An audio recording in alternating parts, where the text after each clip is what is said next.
اتفق طرفا النزاع في السودان على وقف لإطلاق النار لمدة 24 ساعة اعتبارا من صباح غد السبت، حسبما قالت السعودية والولايات المتحدة اليوم الجمعة في بيان مشترك.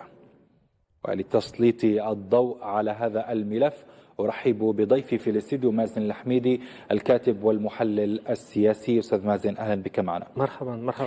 سأبدأ من حيث إن انتهى الخبر فيما يرتبط بالتوصل إلى هدنة جديدة. ما الذي تمثله هذه الهدنة وما الذي قد تضيفه أيضا، حيث ستستمر فقط لمدة 24 ساعة؟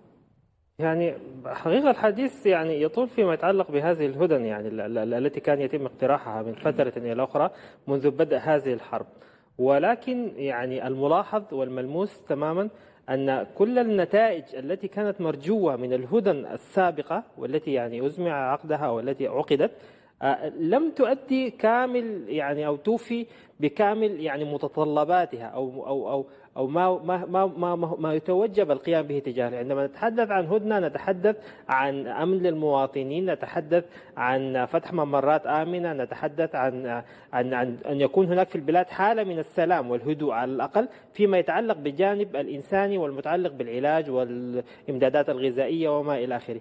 ولكن رجوعا إلى تحقيق هذه الأهداف التي يعني تمت ملاحظتها في الهدن السابقة التي تم، يعني إذا تطرقنا إلى نسب مئوية نجدها لا تتجاوز 40 وكأنما بأن هذه الهدن التي يتم عقدها وراءها أجندة أخرى أو وراءها يعني دعني أكون أكثر وضوحا، يعني الأطراف المتصارع فيما يتعلق بالقوات المتمردة لجنجويد أو لحميدتي أو فيما يتعلق حتى بالجيش، وكانما هناك محاولة لتمرير استراتيجيات أخرى.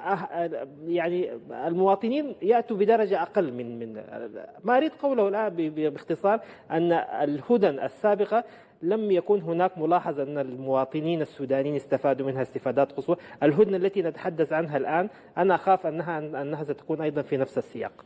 لكن عندما نتحدث عن هدنة لمدة 24 ساعة وسط هذه المعارك الطاحنة، من المستفيد منها؟ هل كنت تقصد بأن الجيش من جانب وكذلك قوات الدعم السريع من جانب آخر هما الطرفان المستفيدان فقط، أما المواطن السوداني لن يستفيد ولن تغير في شيء أيضا؟ نعم، أنا أتحدث أن هناك يعني استفادات استراتيجية عسكرية ومكانية وزمانية في الطرفان.